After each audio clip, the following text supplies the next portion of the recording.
నమస్తే welcome to 99 TV నేను పర్వీని detail చూస్తే దారుంసంలో ఎంఐఎం నిర్వహించిన సభకు సీఎం రేవంత్ రెడ్డి సహకరించారని కేంద్ర హోంశాఖ సహాయ మంత్రి బండి సంజయ్ ఆరోపించారు. బడాబాబులు బడాజోరులు కలిసి మీటింగులు పెట్టుకున్నారని విమర్శించారు. అంబేద్కర్ను కాంగ్రెస్ పార్టీ అవమానించిందని గుర్తు చేశారు. పాత బస్తీలో ఎక్కడైనా అంబేద్కర్ విగ్రహం ఉందా అని ప్రశ్నించారు. సుప్రీంకోర్టులో తమకు నమ్మకం ఉందని అన్నారు. తాము సుప్రీంకోర్టుకు వ్యతిరేకంగా ఏ పని చేయబోమని ప్రకటించారు. స్థలంలో దాంతోపాటు కాంగ్రెస్ పార్టీ స్పాన్సర్ చేసినటువంటి మీటింగ్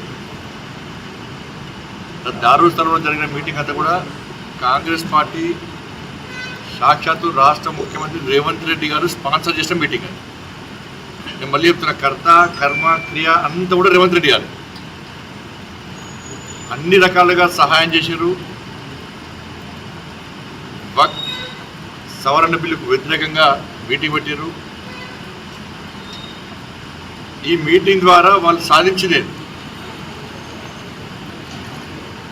ఇలా పేద ముస్లింల పుట్టగొట్ట బడా చోర్లంతా కలిసి పెట్టిన మీటింగ్ అది. అంబేద్కర్ గారికి భారత ఇప్పించి భారతీయ జనతా పార్టీ, సెంట్రల్లో అంబేద్కర్ గారి ఫోటో పెట్టి విధంగా తీసుకొచ్చింది భారతీయ జనతా పార్టీ. కానీ అంబేద్కర్ గారిని అడగడం అవమానపరిచింది కాంగ్రెస్ పార్టీ. ఇలా ఎంఏం పార్టీ అడుగుతున్నా నీ ఓల్డ్ సిటీలో ఎప్పుడైనా ఎక్కడైనా ఒక అంబేద్కర్ విగ్రహం పెట్టిరా మీరు? అంబేద్కర్ గురించి ఇప్పుడిప్పుడు వల్లించే విధంగా నటిస్తున్న ఎంఏం పార్టీ నేతలు పాత బస్తులో ఎక్కడైనా అంబేద్కర్ గారి విగ్రహం పెట్టిర్రా? ఏ రోజన్నా అంబేద్కర్ గారి వర్ధంతి జయంతి కార్యక్రమాలు ఎంఏం పార్టీ అధికారికంగా నిర్వహించిందా? కూడా ఎస్సీ రిజర్వ్డ్ ఉన్నాయి కాబట్టి ఇంత హిందువులకు ఇస్తున్నారు, మీరు ఎస్సీలకు ఇస్తున్నారు. ఆడ లేకుంటే ఆడ కూడా తుర్కోలని పెట్టుకుంటారు మీరు. ఇలా దేశంలో ఎన్ని లక్షల ఎకరాల వ్యవసాయ భూమి ఉంది, దాదాపు 10 లక్షల కోట్ల విలువ ఆస్తులు ఉన్నాయి పక్కకు సంబంధించి. ప్రతి సంవత్సరం 12,000 కోట్ల ఆదాయం రావాలి. ఇలా ఏదొస్తుంది? ఎవరికి ఏ ముస్లిం పేదానికి లాభం జరుగుతున్నది?